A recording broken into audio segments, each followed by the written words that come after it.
Hello viewers, welcome to my channel MPKY.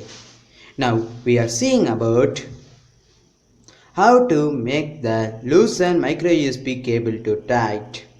Let's go! In this method, the two things are very important. That is, one safety pin and the loosen micro USB charger. Okay.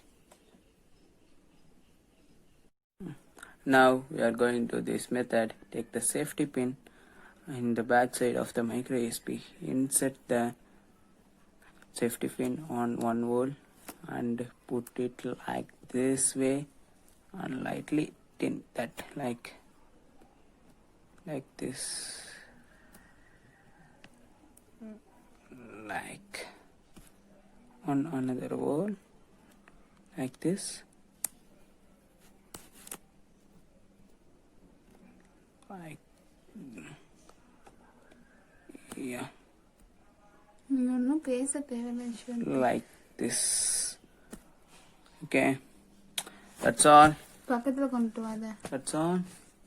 The micro USB get tightened.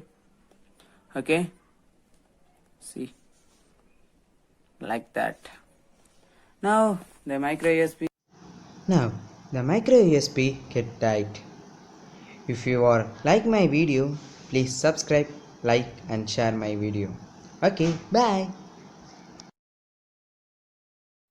Thanks for watching my video.